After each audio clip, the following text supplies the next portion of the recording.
Olá, meus queridos, sejam bem-vindos. Gente, hoje é dia da gente exaltar, da gente falar bem, da gente mostrar como esse país, como esse Brasil é incrível, entendeu? É isso mesmo que vocês ouviram. Hoje nada de falar mal, tá? Hoje nada de fazer críticas, pelo menos não ao Brasil.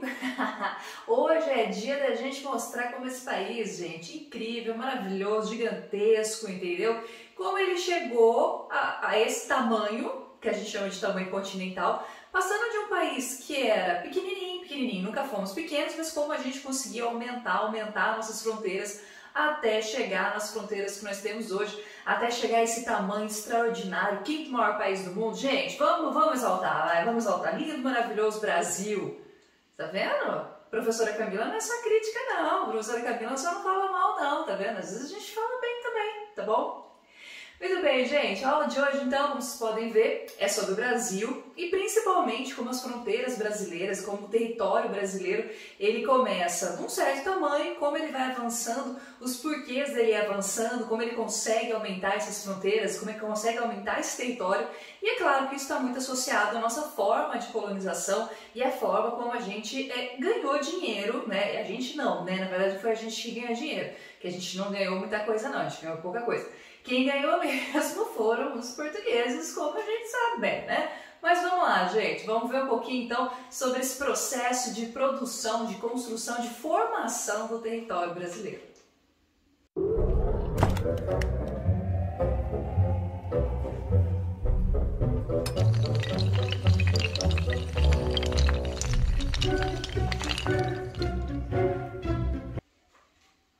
Bom, gente, como vocês sabem, o Brasil, então, ele vai ser o quinto maior país do mundo. Nós costumamos dizer que o Brasil ele tem um tamanho continental, por quê? Porque realmente somos quase um continente, tamanho o nosso território, né? Tamanho a nossa extensão territorial. E esse processo ele começou, então, obviamente, lá em 1500, quando o Brasil é descoberto.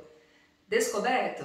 Descoberto é a palavra certa? Descoberto não é bem a palavra exata, né, gente? O que nós fomos foi colonizado pelos portugueses. Os portugueses chegaram aqui em 1500, muito se especula se os portugueses sabiam ou não da existência já de terras além, né, do Oceano Atlântico. O que a gente sabe com certeza é que eles chegaram aqui em 1500 e quando eles chegaram, o Brasil não era uma terra de ninguém, né, gente? Não estava abandonada, não estava Deus dará. Muito pelo contrário, a gente tinha aqui muitas pessoas morando e inclusive quando eu falo muitas pessoas, não é porque eu estou simplesmente fazendo um eufemismo, né? Muita gente, milhares de pessoas, é porque é muito difícil a gente dizer com certeza quantas pessoas existiam aqui no Brasil. Nós tínhamos várias populações indígenas, várias tribos, várias etnias, com várias linguagens, várias culturas diferentes. Então, o que aconteceu é que os portugueses colonizaram, então, essas terras, mas lembrando que elas não pertenciam aos portugueses, tá, gente?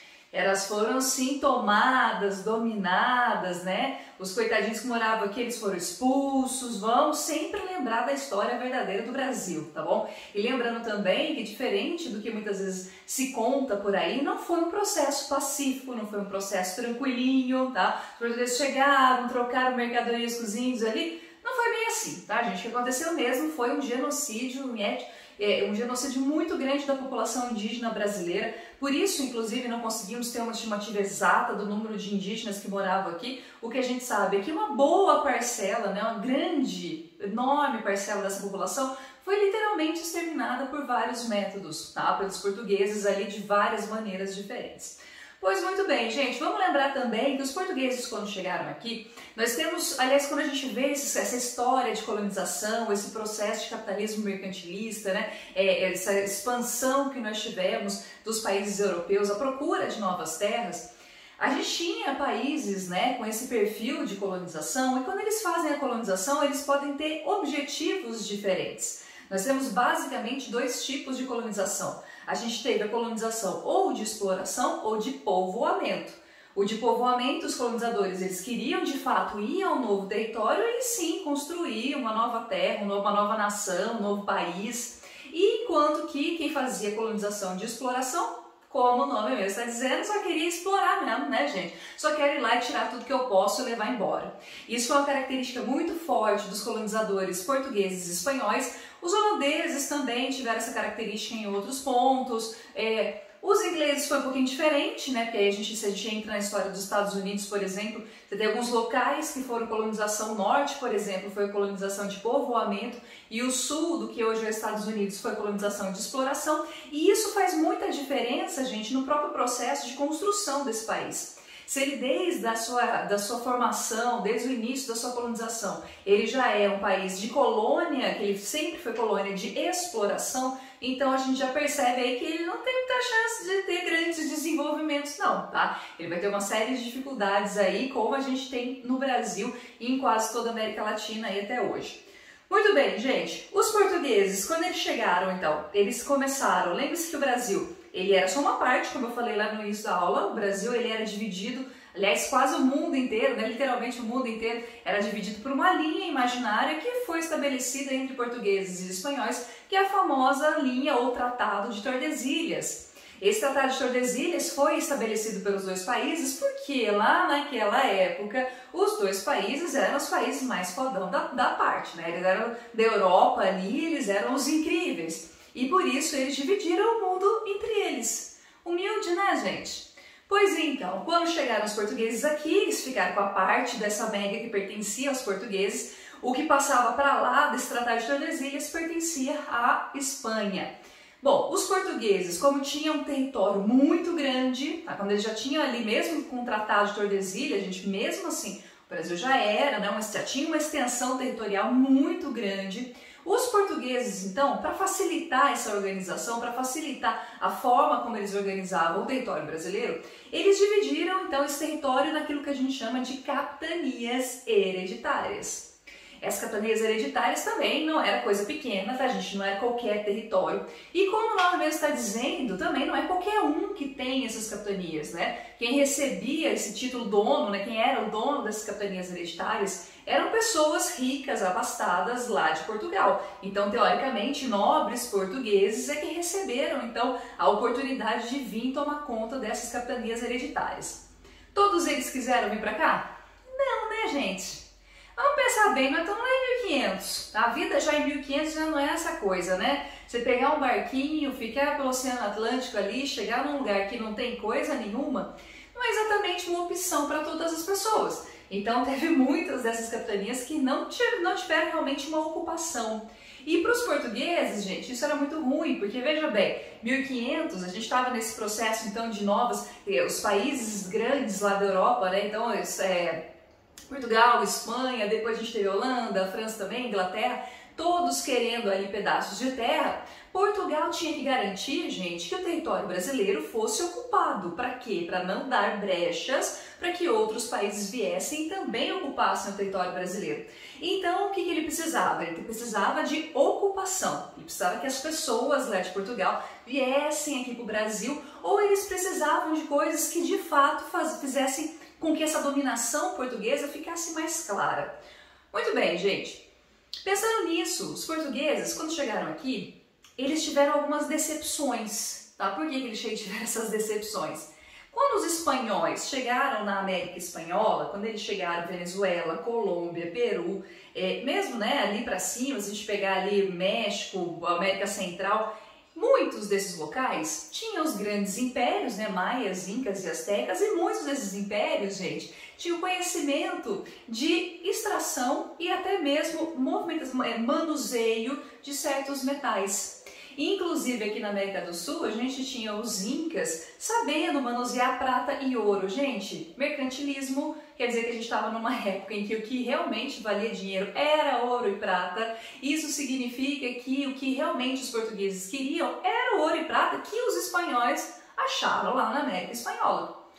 Os portugueses não acharam, né? Então eles tiveram que se virar ali com o que tinha. E o que tinha no Brasil em 1500, pelo menos visivelmente, né? O que estava ali mais perto, mais fácil deles se retirarem? A primeira coisa foi o pau-brasil. A primeira coisa que eles tiraram foi o pau-brasil. E aí a gente sabe que essa madeira praticamente foi extinta no Brasil.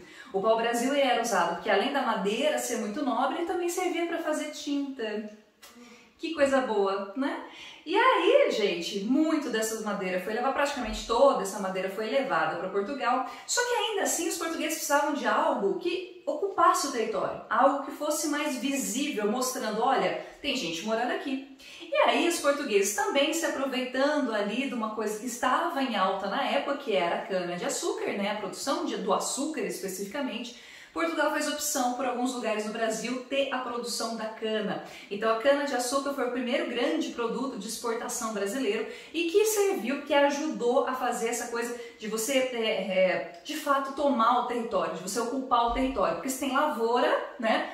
Começou também a ter o tráfico dos negros, começou também a trazer os negros lá da África como escravos aqui para o Brasil, então é mais gente ainda. Isso significa que aí você tem uma população maior e uma dominação real do território brasileiro. Muito bem, então nós temos o Tratado de Tordesilhas, a gente tem ali as capitanias hereditárias, a gente começa principalmente na porção litorânea com uma ocupação ainda muito incipiente. Em algumas regiões do Nordeste a gente vai ter a produção da cana-de-açúcar, no Sudeste também, tá, gente? Rio de Janeiro e São Paulo também tinha um pouco de produção de cana, não era só lá no Nordeste, não. E aí a gente começa, ó, vocês viram que hoje eu tô com colinha, tá, gente? Hoje eu tô com uma colinha para eu ir seguindo aqui. O que faz a gente avançar? Quais foram os métodos que a coroa portuguesa teve para ir avançando sobre novos territórios? Gente, todos esses avanços, toda vez que a gente vai avançando e pegando novos territórios, é isso que a gente vai fazer, tá? A gente não, os portugueses. É isso que eles fazem, eles vão avançando no interior do Brasil, a gente até chama esse processo de interiorização, porque anteriormente ficava quase tudo ali no litoral, até porque era mais fácil, né, para você ir para a Europa. Começa um processo de interiorização e esse processo, gente, de novo, ele não se dá de uma forma tranquila, tá? A gente vai fazer essa interiorização, sim, às custas das populações indígenas. Nós vamos ter, por exemplo, o bandeirismo, né, os movimentos dos bandeirantes, procurando cada vez, de novo, metais preciosos, principalmente o ouro, a prata. A gente vai ter um pouco de produção de diamante também, mas é principalmente o ouro. Eles começam a avançar e cada vez mais a gente vai passando da linhazinha ali do Tratado de Tordesilhas e cada vez mais a gente vai avançando. O que eu quero que vocês se lembrem é que toda vez que a gente avança as fronteiras do Tratado de Tordesilhas e toda vez que a gente cresce o território brasileiro, isso está muito associado, gente, também àquilo que a gente chama de ciclos econômicos. Ao longo dos séculos, o Brasil ele vai tendo ciclos de economia diferentes. Ou seja, em cada período você vai ter produtos que são mais ou menos valorizados. E por isso aí você começa a ter esse processo de interiorização. Bom, a partir desse período, então, a gente vai ter essa divisão em séculos, tá? Se a gente pegar, então, o século XVI, que é quando você tem praticamente ali o comecinho, o nascimento, o surgimento do Brasil como colônia, do país como Brasil, né? Quer dizer, perdão, como país, mas ainda colônia, a gente vai ter, como eu já falei para vocês, o pau-brasil e a cana-de-açúcar, são os produtos principais. Mas a gente também vai ter, vou ver se eu consigo colocar o mapa aqui para vocês observarem, a gente também vai ter pecuária, em alguns lugares a gente tem a pecuária, e os bandeirantes ali tentando fazer esse processo de interiorização. Muito bem. Passando um pouquinho, gente, lá para o século XVII, a gente começa a ter então o ouro, as cidades mineiras começam a ser, então, se desenvolver, né? Porque aí você vai ter, você encontra um ouro bem ali, Minas Gerais, em Goiás também. Isso dá o surgimento, inclusive, gente, não vou dizer processo de urbanização, porque a gente vai ver depois que processo de urbanização é um processo muito mais complexo. Só que a gente já tem início ali, digamos que o surgimento de cidades que são mais dinâmicas e que fogem daquele eixo, principalmente do Rio de Janeiro, né? Salvador e Rio de Janeiro, que foram as capitais brasileiras, mas aí você começa a ter cidades importantes também no interior do Brasil e essas primeiras cidades vão ser ali em Minas, né? Justamente por conta da mineração. Então a gente passa a ter o ouro. Começamos a ter umas coisas que eu não quero que vocês me entendam mal, tá, gente? Que a gente vai chamar de drogas do sertão. Drogas do sertão não é o que vocês estão imaginando, não, tá? Quando a gente fala de drogas do sertão, são uma série de raízes, folhas, plantas que poderiam ter fins medicinais, tá? Então a gente tem a expansão em alguns lugares, principalmente no norte do Brasil, se vocês pegarem ali próximo ao Rio Amazonas, a gente vai ter então toda uma expansão de procura por essas drogas do sertão, tá, gente? Mas não é o que outras pessoas ali às vezes entendem de droga, não, tá? Sinto decepcionados. Nós continuamos tendo a cana-de-açúcar e a gente continua tendo a pecuária. A pecuária, gente, ela não fica concentrada não, tá? A pecuária ela vai existir no Brasil desde essa época aqui e ela fica muito espalhada no território brasileiro. Porque você vai ter pecuária tanto no sul, você vai ter no que seria hoje o centro-oeste, um pouquinho no nordeste, porque tinha fins diferentes que não eram só para alimentação, era também para transporte. Gente, no século XVIII a gente começa a ter novos produtos, como por exemplo o algodão e, como eu falei para vocês, diamante. Pouco ainda, nada comparado com o ouro, mas a gente tinha ali também de produção de diamantes. No século XIX, aí sim vai ter uma grande expansão desses ciclos de produção, desses ciclos econômicos, porque a gente passa a ter, gente, um dos produtos que foi mais importantes para o território brasileiro, que foi o café. O café, a gente vai ver mais lá na frente, que o café teve um papel fundamental aqui no Brasil, não só por essa questão econômica, mas ele também foi um fator fundamental no caso do estado de São Paulo, para que a gente tivesse um processo de industrialização e urbanização, tá? Mas isso a gente fala depois com mais calminha aí. A gente também vai ter mate, tá bom? A gente vai ter mate para, né, chazinho ali. A gente vai ter o cacau, vamos ter fumo, sim, o Brasil é produtor também de tabaco, então a gente também produz fumo.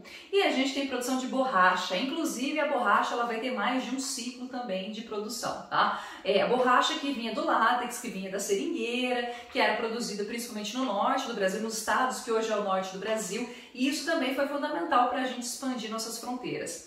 Cada um desses ciclos, gente, vai fazendo com que a gente se interiorize mais, então quer dizer, a gente vai avançando mais sobre o interior do Brasil e que a gente simplesmente abandone essa linha do Tratado de Tordesilhas, até porque depois nem faz muito sentido, Portugal e Espanha mesmo abandonam também o tratado, e a gente começa a avançar sobre novos territórios, sobre novas áreas que não nos pertenciam. Então pensem bem, a gente pegou regiões ali que pertenciam ao Uruguai, pertenciam ao Paraguai, à Argentina, tá? A gente então vai pegar vários trechos, vários pedacinhos ali de outros lugares, e a gente sempre faz isso de que forma? Ou a gente vai lá e anexa. Anexa é uma palavra muito interessante, tá, gente? Porque anexa é uma palavra bonitinha para roubo, tá? A gente foi lá e pegou o mesmo território de outros lugares. Mas, tradicionalmente, o que o Brasil fez foi comprar territórios ou fazer acordos com outros países sobre esses territórios. Em alguns casos, a gente literalmente comprou, tá? Veja aí o Acre. O Acre, ele foi comprado. Olha que coisa boa pra gente comprar, né, gente? Compramos o estado do Acre. Por que compramos? Porque na época a gente tinha produção da borracha. Vários seringueiros brasileiros estavam lá no meio da floresta, que pertencia à Bolívia, e a gente estava lá ali curtindo, pegando esse látex. E aí a coroa brasileira falou assim, não, então já que tem tanta gente lá, né, então vamos comprar o Acre, por que não, né? Coisa tão útil. Você vê, olha, não posso falar mal, gente, é bullying. Não pode falar mal do Acre, tá? Isso é bullying de vocês. Enfim, compramos o Acre, e não foi só ele, tá, gente? A gente também anexou, a gente fez acordo, a gente comprou outros territórios. Isso serve para Amapá, Roraima, Rondônia, pedacinhos ali do Mato Grosso do Sul. Então a gente foi realmente se expandindo ali, pegando territórios que não nos pertenciam, tá certo? De novo, associada aos ciclos econômicos. Gente, se ficou alguma dúvida, vocês me avisam, tá bom? Então hoje é só uma introduçãozinha, nas próximas aulas a gente vai falar um pouquinho mais sobre cada um. Não vou falar de todos os ciclos, mas vou falar sobre alguns deles, o café, né? Já dei a dica aí pra vocês, já dei um spoiler pra vocês que a gente provavelmente vai falar do café. E é isso, meus amores. Muito obrigada pela atenção de vocês, um beijo e até o próximo vídeo. Tchau, tchau!